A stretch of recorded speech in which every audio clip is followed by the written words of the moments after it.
Hey everyone, welcome back to your favorite channel at 24/7 9th and 10th। मैं हूँ शिप्रा तिवारी, बहुत बहुत स्वागत है।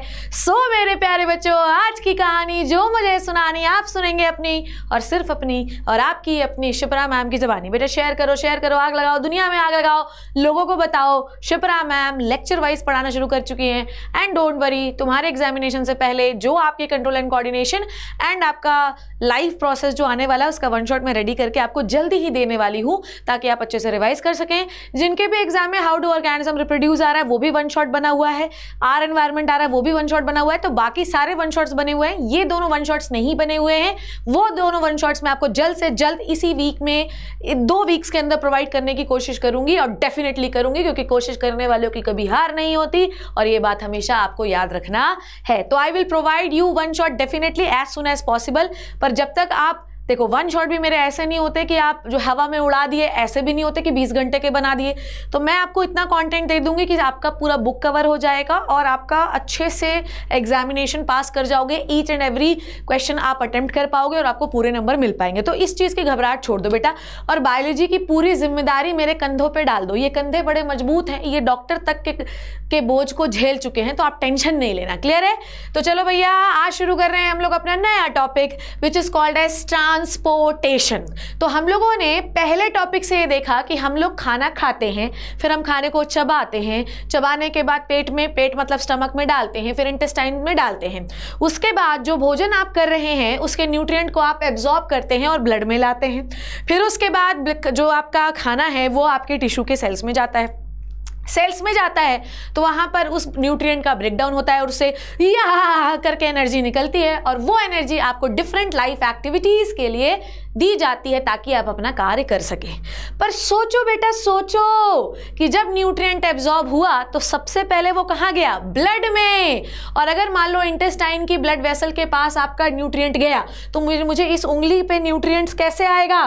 तो भाई कुछ ना कुछ हमें ऐसा करना पड़ेगा कि ब्लड इंटेस्टाइन से चलता हुआ इस उंगली के पास आ सके और इस उंगली की कोशिकाओं को, सेल्स को वो न्यूट्रिएंट मिल सके, और वो न्यूट्रिएंट जब इस उंगली की सेल के पास जाए तो यहाँ पर उसका ब्रेकडाउन हो और हमें बड़ा एनर्जी मिल सके ताकि हम लोगों को उंगली कर सके। क्लियर है? तो आपको ये समझना है कि आपका न्यूट्रिएंट अभी एक जगह पर है, पर अगर हमें उसे किसी और जगह पर पहुंचाना है बच्चों, तो हमें क्या चाहिए? हमें चाहिए एक मीडियम जिसके माध्यम से हम उस जगह तक न्यूट्रिएंट को पहुंचा सकें। क्लियर है? अब भाई साहब देखो, आपको पता है कि हर एक टॉपिक को कैसे पढ़ना है। हमें हर एक टॉपिक को हमें ऐसे पढ़ना है कि सबसे पहले छोटे ऑर्गेनिजम्स में, फिर हमें पढ़ना है भाई प्लांट्स में, फिर हमें पढ़ना है एनिमल्स में। तो भाई ऐसे ही हम लोग यहाँ पर भी आज पढ़ेंगे, आज से शुरू करेंगे। तो ट्रांसपोर्टेशन का मतलब ये है, it is the means of the transportation of the material. It may be nutrients, it may be excretory waste, it may be gases, it may be enzyme, it may be anything from one place to the another. समझ में आ गई बात? अब मैं तुम्हें introductory part सुना ही रही हूँ, समझ गए ना ट्रांसपोर्टेशन क्यों जरूरी है? क्योंकि जो न्यूट्रिएंट एक जगह पर एब्जॉर्ब करके रख लिए गए हैं ब्लड में, उन्हें बॉडी की अलग अलग सेल्स के अंदर जाना है ताकि वो वहाँ पर टूटकर उन्हें एनर्जी दे सकें। ताकि मान लो डांस करना है, अब मेरी कमर में जो है ऐसा डांस करना है मुझे, अब मेरी कमर को चाहिए ना ऑक्सीजन, तभी तो अपन जो है डांस कर पाएंगे। तब इस कमर को एनर्जी ही नहीं देंगे तो कैसे डांस होगा? कैसे जो है तो शिप्रा मैम डांस करेगी? तो भाई इस कमर की सेल्स को चाहिए न्यूट्रिएंट्स, पर इंटेस्टाइन से कमर की सेल्स तक कैसे आएंगे न्यूट्रिएंट? By the blood. समझ में आ गई बात? पर आपको ये समझना है, जैसे मान लो कि मैं दौड़ रही हूँ, लल्ला लला, अचानक से मैं धड़ धड़ धड़ धड़ दौड़ने लगी, तो आपको क्या समझ में आया कि पर यूनिट टाइम मुझे उस जगह पर उन कोशिकाओं में एनर्जी की जरूरत, उन सेल्स में एनर्जी की जरूरत बेटा ज्यादा है। तो ऐसी कंडीशन में मुझे पैरों वाली सेल्स को जल्दी जल्दी जल्दी जल्दी न्यूट्रिएंट देना पड़ेगा। इसका मतलब यह है कि मेरे ब्लड को जल्दी जल्दी उस जगह पर जाना पड़ेगा ताकि ज्यादा से ज्यादा न्यूट्रिशन जाए, क्योंकि कोई भी न्यूट्रिएंट जो है वो ब्लड से ही ट्रांसपोर्ट होता है। तो आपको यह समझना है कि ह्यूमन बॉडी कितनी एफिशिएंट बॉडी है कि जिस ऑर्गन को जिस समय पर जितना न्यूट्रिएंट चाहिए ब्लड उसको उतना देता जाता है, तभी आपके ऑर्गन प्रॉपरली काम करते रहते हैं। अगर तुम ज्यादा काम करवा रहे हो उस हाथ से, इस हाथ को ज्यादा एनर्जी चाहिए, तो भाई हम ज्यादा न्यूट्रिएंट यहाँ पे तोड़ेंगे, और वो न्यूट्रिएंट कहाँ से से आएंगे? ब्लड से आएंगे। और न्यूट्रिएंट को तोड़ने के लिए क्या चाहिए? ऑक्सीजन। कौन सा? Respiration, aerobic respiration. और ऑक्सीजन भी ब्लड के माध्यम से ही आएगी। तो भाई ये कैसे हमने डिसाइड किया? भाई ये कैसे मैकेनिज्म है मैम कि यहाँ पर अभी ज़्यादा न्यूट्रिशन नहीं चाहिए, यहाँ पर ज़्यादा एनर्जी चाहिए, यहाँ पे कम एनर्जी चाहिए? तो भाई यही तो आपकी बॉडी है। This is the tremendous quality of your body कि आपकी बॉडी में पर यूनिट टाइम जिस जगह पर जितनी न्यूट्रिएंट्स, जितना ऑक्सीजन की जरूरत होती है, ब्लड उतना पहुंचाता है बाय मेंटेनिंग देयर ट्रांसपोर्टेशन। जब ज़्यादा चाहिए तो ट्रांसपोर्टेशन फास्ट हो जाता है, जब कम चाहिए तो ट्रांसपोर्टेशन स्लो हो जाता है या मेंटेन हो जाता है। भाई तो तुम्हारे पास ऐसा क्या है कि भाई ट्रांसपोर्टेशन, भाई जल्दी जल्दी ब्लड सर्कुलेशन होता है, कम सर्कुलेशन या मेंटेन हो जाता है circulation? Bye the heart. Because heart आपकी बॉडी में सर्कुलेशन का प्रेशर मेंटेन करता है कि मगर मान लो अगर हम भंगड़ा पाले कर रहे हैं तो भाई दोनों हाथों को क्या चाहिए? एनर्जी बहुत ज़्यादा चाहिए। अब एनर्जी बहुत ज़्यादा चाहिए तो क्या चाहिए बच्चों? ब्लड ज़्यादा चाहिए। अब अगर ब्लड ज़्यादा चाहिए, क्योंकि ब्लड से क्या आ रहा है? ऑक्सीजन आ रहा है। ऑक्सीजन से क्या टूटेगा? न्यूट्रिएंट। क्या निकलेगी? एनर्जी। तो आप भंगड़ा अच्छे से पाओगे। इसके लिए हार्ट जल्दी जल्दी काम करता है, जल्दी जल्दी हाथ को जल्दी जल्दी ब्लड सर्कुलेशन करो, जल्दी जल्दी ब्लड सप्लाई करो। समझ में आई बात? तो आपकी बॉडी में आपके पास एक ट्रिमेंडस ऑर्गन है जिसकी वजह से आपकी बॉडी में ब्लड सर्कुलेशन मेंटेन रहता है। जहाँ ज़्यादा वहाँ ज़्यादा, जहाँ कम वहाँ कम, जहाँ पर मेंटेन वहाँ पे मेंटेन। समझ में आई बात? मैम प्लांट्स के बारे में बात करी, भाई प्लांट में भी ऐसा ही होता है। तुम एक बात सोचो कि पानी तो आपकी सॉइल में ही है ना, फिर वो 100 मीटर ऊंचे लीफ में कैसे पहुँच गया? भाई कुछ ना कुछ ऐसा कंपोनेंट होंगे प्लांट के अंदर जो खींच कर पानी को आपकी रूट से लेकर लीफ तक पहुंचा देते हैं। And they are xylem and phloem. ठीक है, मेनली जाइलम। समझ में आई बात? तो जाइलम पानी को नीचे से खींचकर ऊपर तक पहुंचाता है। हमारा हार्ट ब्लड को पंप करके एक जगह से दूसरी जगह पहुंचाता है। तो आपकी बॉडी में ये जो कंपोनेंट हैं like heart, like xylem, phloem, ये आपकी बॉडी में चीज़ों को ट्रांसपोर्ट कराते हैं एक जगह से दूसरी जगह, ताकि हर जगह पर न्यूट्रिएंट्स, हर जगह पर ऑक्सीजन, गैसेस, हर कुछ पहुंच सके जल्द से जल्द ज़रूरत के समय पर, और वहां से कलेक्ट करके ले आ सकें वो एक जगह पर, जिसे हम कहते हैं वेस्ट। तो ट्रांसपोर्टेशन इज़ द मैकेनिज्म जिसमें कोई भी बॉडी, चाहे वो प्लांट हो चाहे वो एनिमल हो, हमेशा चीज़ों को ट्रांसपोर्ट करता है एक जगह से दूसरी जगह। समझ में आ गई बात? क्लियर है? अभी और ज़्यादा क्लियर हो जाएगा। सो आपको देखो मैंने ऐसे ही बनाया है, आई डोंट नो ये चल क्यों नहीं रहा है, चलेगा। ठीक है, तो आपको ये बात आई होप क्लियर हुई, समझ में आ गई बच्चों? ये वाली बात क्लियर हुई? तो अगर आप देख रहे हो कैसे पानी ऊपर जा रहा है बाय द जाइलम, कैसे हार्ट पंप कर रहा है, ये क्यों पंप कर रहा है? भाई इसको कोई मस्ती चढ़ रही है? नहीं, आज तो मैं 100 बार पंप करूंगा। भाई पंप करके ये दबाव बना बना के पूरी बॉडी को ब्लड सप्लाई कर रहा है, ताकि ब्लड जाएगा तो न्यूट्रिएंट्स जाएंगे। तो आपको ये समझना है कि आपकी बॉडी में एक well developed circulatory system, transportation system है। और अगर ये नहीं होता बच्चों, मान लो हार्ट नहीं होता, तो इस हाथ को न्यूट्रिएंट्स चाहिए, इस हाथ को न्यूट्रिएंट टूटेगा तभी एनर्जी मिलेगी, इस हाथ को एनर्जी चाहिए, हार्ट ही नहीं है तो प्रेशर से ब्लड जल्दी से जाएगा नहीं। तो पता चला आप 1 साल में हाथ उठा रहे हैं। क्लियर है? समझ में आ गई बात? Okay done. अब आगे बढ़ते, एक एक चीज़ मैं आपको समझाऊंगी, टेंशन नहीं लेना है। समझ में आ गई बात ना? और ध्यान से देखोगे बच्चों, अरे यार ये क्या हुआ, ये क्या, रुक जाओ। चलो, तो आपको ये पता है कि body is made up of what बच्चों? आपकी बॉडी किससे बनी है? सेल से बनी है। समझ में आ गई बात? बॉडी किससे बनी है? सेल से बनी है। कुछ ऑर्गेनिजम्स जो होते हैं, organisms are made up of cell. कुछ ऑर्गेनिज्म यूनिसेलुलर होते हैं और कुछ ऑर्गेनिज्म मल्टी सेलुलर होते हैं। अब ये बात शुरू कर रही हूँ तो एनसीईआरटी एक चीज़ का डिस्क्रिप्शन देती है, बट एनसीईआरटी को अपन छोड़ नहीं सकते, एक एक लाइन एक एक शब्द अपन क्लियर करेंगे। मान लो कि मैं बात कर रही हूँ ट्रांसपोर्टेशन इन यूनिसेलुलर ऑर्गेनिज्म, ट्रांसपोर्टेशन, ठीक है, ट्रांसपोर्टेशन इन यूनिसेलुलर ऑर्गेनिज्म। ध्यान से समझते जाना तो सब समझ में आएगा। यूनिसेलुलर ऑर्गेनिज्म में कैसे ट्रांसपोर्टेशन होता है शिप्रा मैम, ये बता दो एक बार हमें बता दो कि ट्रांसपोर्टेशन, ध्यान से समझो बच्चों, इधर देखो। ट्रांसपोर्टेशन मल्टी सेलुलर ऑर्गेनिज्म में कैसे होता है? मल्टी सेल्यूलर ऑर्गेनिज्म में कैसे होता है? मल्टी सेलुलर ऑर्गेनिज्म में भी बेटा जो सिंपल है उनके में कैसे होता है, और जो कॉम्प्लेक्स मल्टी सेलुलर है उनमें कैसे होता है। चलो मैं आपको बताती हूँ कॉम्प्लेक्स मल्टी सेलुलर में कैसे होता है। चलो अभी अपन लोग सब क्लियर कर देंगे, आग लगा देंगे, सब समझ जाएंगे। और ये आपके एनसीईआरटी में पूछता भी है बच्चों। समझ में आई बात? चलो अब मैं यूनिसेलुलर ऑर्गेनिज्म में बहुत ही प्यारे अपने क्यूट से लल्ला को लूंगी, और मेरे इस क्यूट से लल्ला का नाम है भाई साहब अमीबा। अब बेटा अमीबा तो एक ही सेल है ना। अब तुम मुझे बताओ भाई, पानी अंदर आएगा या इनके बॉडी में कोई रेस्पिरेटरी ऑर्गन है क्या? नहीं है। तो भाई इनकी बॉडी में ऑक्सीजन अंदर आया और कार्बन डाइऑक्साइड बाहर गया। समझ में आई बात? ये अपन ने पढ़ा। इनकी बॉडी में जो साइटोप्लाज्म है, क्या है? साइटोप्लाज्म है, वो इधर उधर इधर उधर ट्रैवल करता है एक ही सेल में चारों तरफ, और क्या डिलीवर करता है? आपका न्यूट्रिएंट और आपके गैसियस वेस्ट को डिलीवर करता है। अभी इसको अच्छे से थोड़ा सा मैं खींच लूँ, लाइन खींच ले, मैं पुअर है आपकी मैम, समझ? टड़ंग टड़ंग, क्लियर है? तो अगर मैं पूछूं कि यूनिसेलुलर ऑर्गेनिज्म में कोई ट्रांसपोर्टेशन सिस्टम है? नहीं। यूनिसेलुलर ऑर्गेनिज्म में एक ही तो सेल है, वही सेल अपना साइटोप्लाज्म इधर उधर घुमाती है।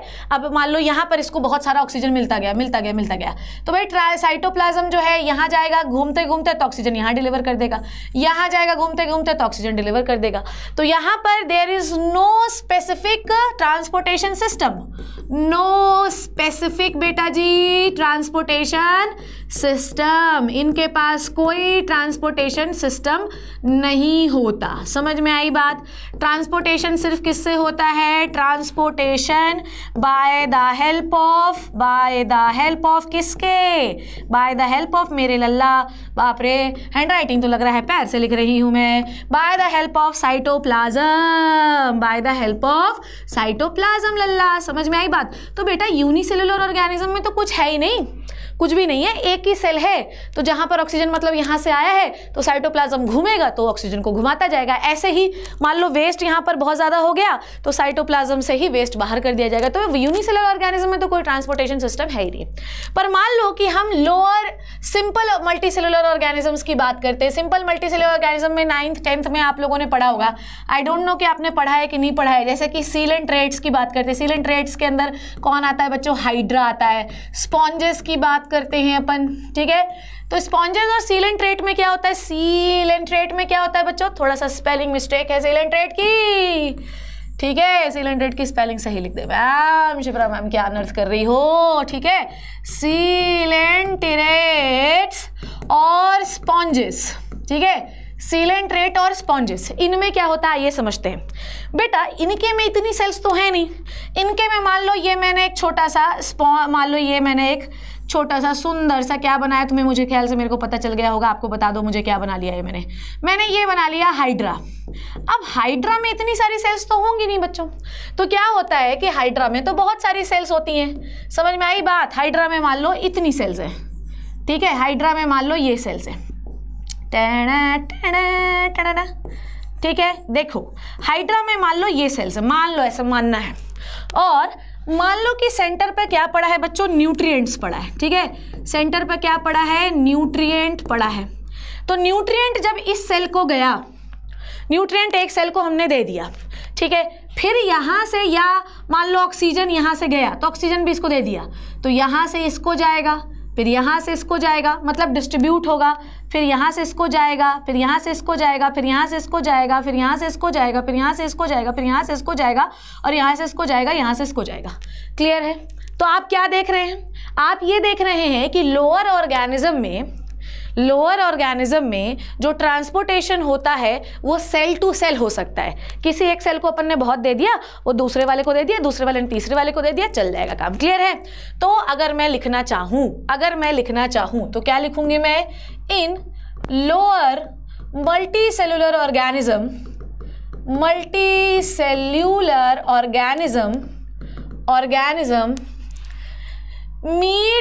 मीट्स लिख रही हूँ, मीट, ठीक है? मीट्स, मीट खाने वाला मीट नहीं, meets its requirement of what बच्चों? Requirement of gases and nutrients by mechanism called बच्चों, कौन सा मैकेनिज्म है? Mechanism called diffusion.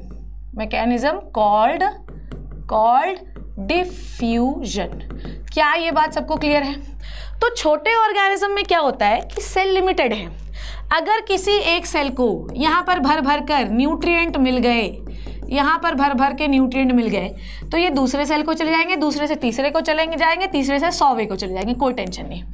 पर आप सोचो कि अगर मैं ह्यूमंस की बात करूं तो अगर मान लो, ध्यान से समझते जाना, मान लो कि न्यूट्रिएंट्स जो है वो इंटेस्टाइन की ब्लड वेसल के पास अभी एब्जॉर्ब किया है, हमें पैर की सेल को देना है, तो सेल टू सेल न्यूट्रिएंट और गैसेस जाएंगी, सालों लग जाएंगे, 20 साल के बाद ऑक्सीजन पहुंचेगी वहां पर आपके पास।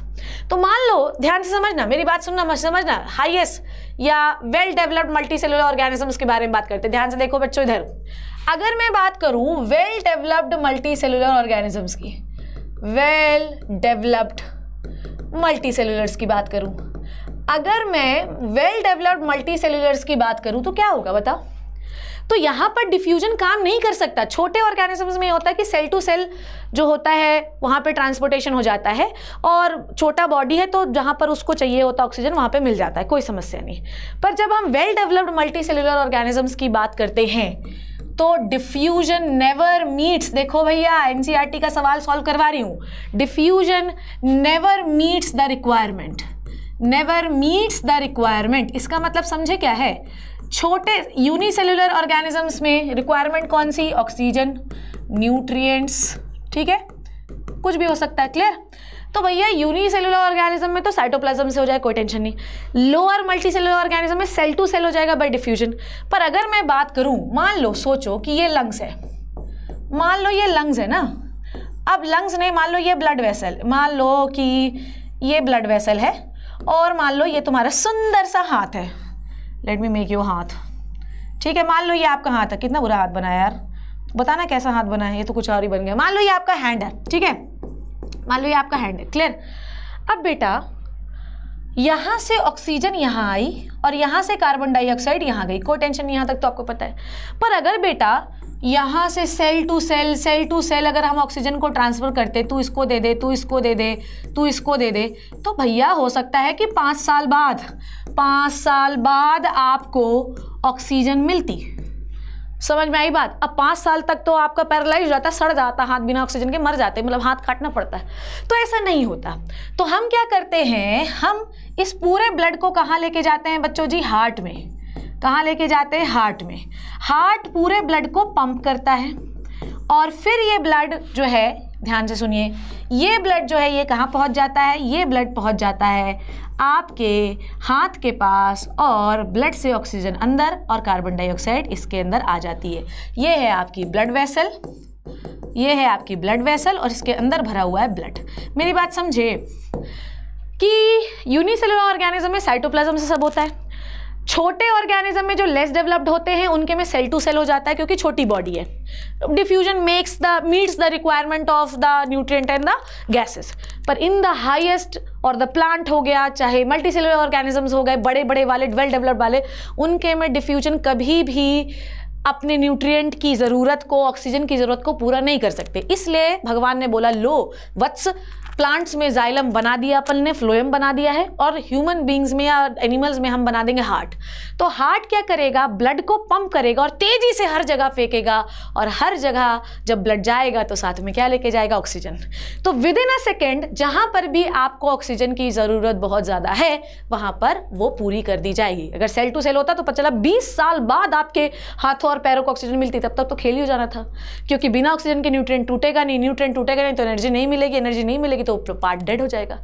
क्लियर है? तो ये बात एनसीईआरटी का एक सोल्यूशन आज मैम ने आपको क्लियर किया कि क्या मल्टीसेलुलर ऑर्गेनिज्म में डिफ्यूजन ऑक्सीजन और न्यूट्रिएंट की नीड्स को पूरा कर सकता है?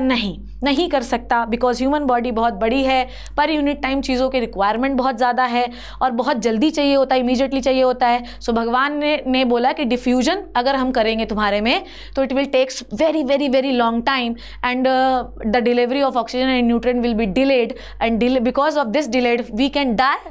हम मर सकते हैं, so that we have the special organ called as heart. ये एक आंसर है एनसीईआरटी का, इसलिए मैंने इतना एक्सप्लेन किया। समझ में आ गई बात? तो larger organism have millions of cell and they lie apart. समझ में आई बात? हमारे पास हार्ट की जो सेल्स है वो ऑक्सीजन, एल्विलाई ऑक्सीजन देते हैं ब्लड को। अब ये चाहिए भैया साहब, पैर मेरा ऊपर इतना नहीं आ रहा है, पैर के अंगूठे को ऑक्सीजन चाहिए, बहुत दूर दूर होते हैं, तो इसलिए हमें क्या चाहिए, एक स्पेशल सिस्टम चाहिए, and this system is called as circulatory system और ट्रांसपोर्टेशन सिस्टम। जैसे कि distance between root and leaves, ठीक है, जैसे कि पर हर किसी को क्या चाहिए भाई, ऑक्सीजन चाहिए, प्लांट में वाटर चाहिए, मिनरल चाहिए, फूड चाहिए for their survival and maintenance. मान लो कि ध्यान से सुनना, मान लो कि लीफ में हम लोग यहाँ पे यही लिखा है, some of these substances are picked from the environment. जैसे कुछ चीज़ें हमने पानी एनवायरनमेंट से ले लिया, मिनरल एनवायरनमेंट से ले लिया, ठीक है, प्लांट्स की बात कर रहे हैं, ऑक्सीजन एनवायरनमेंट से ले लिया, और क्या बनाया, फूड बनाया। समझ में आई बात? क्लियर है? तो plant absorb water from their root hair, synthesize organic food. Organic food मतलब C6H12O6 बनाया। अब बेटा प्लांट में भाई ऐसा थोड़ी, देखो हम लोगों ने ये काम दिया है कि भाई जो लीव्स होंगी उसमें भोजन बनेगा, ठीक है, ध्यान से सुनना बच्चों। मान लो कि ये लीव्स है, हाँ, मान लो, क्या मानना है, ठीक है, मान लो कि यहाँ पर हम लोगों ने खूब सारा कार्बोहाइड्रेट बना रखा है, तो बेटा जी रूट नहीं बनाएगी कार्बोहाइड्रेट, शायद फोटोसिंथेसिस तो प्लांट लीव्स ही करेंगी, तो बेटा यहाँ से यहाँ कैसे आओगे? तो एक ट्रांसपोर्टेशन सिस्टम चाहिए ना, डिफ्यूजन से तो काम नहीं बन पाएगा। पता चला रूट ही खराब हो गई, 10 साल बाद कार्बोहाइड्रेट पहुंचा, तो हमारे पास क्या होता है, फ्लोएम। हमने वाटर ले लिया रूट से, अब इसको चाहिए, तो हमारे पास एक स्पेशल सिस्टम है कॉल्ड एज जाइलम। तो हमारे भगवान ने तथास्तु प्लांट को क्या दिया, जाइलम फ्लोएम, हमें क्या दिया, blood vessels and heart to meet the requirement of oxygen, nutrients, everything. Clear है? चलो आगे आ जाओ। Similarly animal picks the oxygen by some specific respiratory organ. हम कहाँ से लेते हैं ऑक्सीजन बताओ? लंग्स से, गिल्स से, लंग्स से, ठीक है। और उसके बाद ध्यान से सुनो, और इनटेक फूड, और हम न्यूट्रिएंट कहाँ से लेते हैं? अपनी एलिमेंट्री कैनाल से, ठीक है। और ये ले लिया अपन ने, पर आपको भी पता है कि न्यूट्रिएंट की ज़रूरत लंग्स को भी है, हाथ को भी है, पैर को भी है। ऑक्सीजन की ज़रूरत हाथ को है, पैर को, आँख को, मुंह को, नाक को, सबको है ना? समझ में आई बात? और हमेशा जहाँ से आप लेते हैं, मान लो कि हमने ये इंटेस्टाइन है, इंटेस्टाइन से हमने न्यूट्रिएंट्स ले लिए, और उसके बाद हम इसको पैर की सेल, मान लो this is the legs cell, ठीक है, मान लो ये पैर की सेल है, इसको दे दिया अपन ने, तो भाई कैसे न्यूट्रिएंट आपने पहुँचाया? Bye the help of blood, ठीक है। और ब्लड को भी पहले कहाँ ले जाना होगा? हार्ट में, हार्ट पंप करेगा, उसके बाद तेजी से वो पैर की सेल को देगा। तो हमेशा जो ट्रांसपोर्टेशन होता है वो जहाँ बन रहा है या जहाँ पर सबसे ज़्यादा है वहाँ से लेकर जहाँ पर कम है वहाँ की ओर जाता है। तो supply to all living bodies by the some special mechanism of the transportation from the place of abundance, जहाँ सबसे ज़्यादा है, जहाँ पर उसकी कमी है वहाँ की ओर जाता है। क्लियर है? सच कोऑर्डिनेटेड प्रोसेस, इतना भयंकर कोऑर्डिनेटेड प्रोसेस कि भाई लंग्स के पास ऑक्सीजन है तो पूरी बॉडी में जाएगी, ठीक है, टिश्यूज़ के पास बहुत कार्बन डाइऑक्साइड है तो लंग्स के पास आएगी, रूट के पास बहुत पानी है तो लीव्स की ओर जाएगा, लीव्स में बहुत फूड है तो रूट की ओर आएगा। इतना कोऑर्डिनेटेड मूवमेंट कैसे किया आपने? By the help of some system, and this system is called as बच्चों ट्रांसपोर्टेशन। तो बेटा जी अब एक फाइनल डेफिनेशन देख लो तो तन मजा आ जाए। और बहुत सारे लोगों को बच्चे जो है तो ऐसा तो नहीं हो रहा आया टकराया और चला गया। टेंशन नहीं लो यार, टेंशन नहीं लो, अभी पूरा रिवाइज करवा दूंगी, ठीक है, टेंशन नहीं लेना है। तो अगर एक बार डेफिनेशन हो जाए, ठीक है, टन टारा। ट्रांसपोर्टेशन एक लाइव प्रोसेस है जिसमें हम किसी भी सब्सटेंस को जहाँ पर हम सिंथेसाइज करते हैं एक पार्ट में, उस सब्सटेंस को ट्रांसपोर्ट किया जाता है दूसरी पार्ट में बाय द हेल्प ऑफ, यहाँ पे मैं और थोड़ी सी चीज़ें ऐड कर रही हूँ, by the help of some organs like blood vessels, या पहले हार्ट भी लिख सकते हैं, पर पहले हार्ट लिखते हैं, हार्ट, ठीक है, और सम कंपोनेंट क्या है, कैसे ट्रांसपोर्ट हेल्प मिलती है भाई, लाइक ब्लड वेसल्स, जाइलम की, ठीक है, फ्लोएम, इनसे। समझ में आई बात? इन प्लांट्स, समझ में आई बात? तो ट्रांसपोर्टेशन ये एक प्रोसेस है जहां पर किसी एक सब्सटेंस को, जहां पर उसे सिंथेसाइज किया जाता है, उसे ट्रांसपोर्ट करके किसी दूसरी जगह पहुंचाया जाता है by the help of some organs. कौन से organ? By the heart, by the help of blood vessels in the plant, like the help of xylem and phloem. That's it बच्चों। तो आज हम लोग एक बार रिवाइज कर लें कि हम लोगों ने पढ़ क्या क्या लिया। सबसे पहले हमने ये पढ़ा कि ट्रांसपोर्टेशन क्यों ज़रूरी है। ट्रांसपोर्टेशन इसलिए ज़रूरी है बिकॉज ट्रांसपोर्टेशन से, वाई ट्रांसपोर्टेशन, हमें किसी भी चीज़ को ट्रांसपोर्ट क्यों करना है, वाई ट्रांसपोर्ट, क्यों ट्रांसपोर्ट करना है, बताओ जल्दी से आंसर करो। क्यों ट्रांसपोर्ट करना है? To meet the requirement, to meet the requirement, किसकी रिक्वायरमेंट, क्या रिक्वायरमेंट है, ठीक है, to meet the requirement of organs and tissues. अब समस्या ये है कि मैम कौन सी रिक्वायरमेंट, रिक्वायरमेंट है भाई ऑक्सीजन की, रिक्वायरमेंट है भाई मिनरल्स की, रिक्वायरमेंट है भाई प्लांट में वाटर की, रिक्वायरमेंट है भाई फूड की। क्लियर है? समझ में आ गई बात? क्लियर? अब अपन बात करते हैं कि यूनिसेलुलर में ट्रांसपोर्टेशन कैसे हुआ था। रिवीजन कर रहे हैं अभी। यूनिसेलुलर में ट्रांसपोर्टेशन कैसे हुआ था? यूनिसेलुलर में हुआ था बाय साइटोप्लाज्म, ठीक है। फिर सिंपल मल्टीसेलुलर में कैसे हुआ था? सिंपल मल्टीसेलुलर में कैसे हुआ था? सिंपल मल्टी लिख रही हूं मैं, ठीक है। मल्टीसेलुलर में कैसे हुआ था? बाय डिफ्यूजन, ठीक है। फिर उसके बाद हायर मल्टीसेलुलर में कैसे हुआ था? हायर मल्टीसेलुलर कौन है? हायर मल्टीसेलुलर कौन है बच्चों? हायर मल्टीसेलुलर हैं आपके प्लांट्स और है एनिमल्स, ठीक है। एनिमल्स में भी हम लोग, we are the social animal, है ना। इनके पास क्या है भैया जी? जाइलम है। भगवान ने बोला कि भैया इनके माध्यम से तुम 100 मीटर के ऊपर प्लांट को भी पानी पहुंचा पाओगे। और फ्लोएम, ठीक है, फ्लोएम। और हमारे पास क्या है भाई? हमारे पास तो पूरा ब्लड सर्कुलेटरी सिस्टम है। मैं इसको मिटाना चाहती हूँ। हमारे पास तो पूरा क्या है? ब्लड सर्कुलेटरी सिस्टम है, ब्लड सर्कुलेटरी सिस्टम है। और अभी मैं आपको एक और टर्म इंट्रोड्यूस करवा रही हूँ which is the lymphatic system, जिसके बारे में थोड़ा सा मैं नेक्स्ट क्लास में पढ़ाऊंगी। हालांकि इसके लिए मैं एक सेपरेट लेक्चर बनाऊंगी। तो भैया एनसीईआरटी का पहला question solve. Transportation is a mechanism by which the substance which are synthesized into the one part get transported into the another part which get utilized. Clear hai? That's it. So this is all about the introductory part of the transportation. That's it. In the next class we will deal about the transportation in the human beings. Okay? और उसमें मैं आपको बताऊंगी कि कौन कौन से component हैं आपकी बॉडी में जो एक प्रॉपर ट्रांसपोर्टेशन सिस्टम बनाते हैं। पहले हार्ट नहीं पढ़ेंगे, पहले अपन कंपोनेंट पढ़ेंगे। कंपोनेंट में ब्लड आएगा, ठीक है, उसमें बताऊंगी पहले कौन कौन से कंपोनेंट है, उसमें ब्लड को मैं आपको डिटेल से पढ़ाऊंगी। तो see you in the next amazing session with the human transportation system के कंपोनेंट। उसके बाद हार्ट आएगा, उसके बाद ब्लड वेसल्स आएंगे, उसके बाद ब्लड क्लॉटिंग आएगी, उसके बाद लिम्फेटिक सिस्टम आएगा। बायोलॉजी का धुरंधर बनना है ना, शिप्रा मैम के साथ बनोगे। कुछ नहीं समझ में आया प्लीज लेट मी नो बच्चों, I am here for you only. Thank you so much, see you in the next amazing session. तब तक thank you so much and bye bye.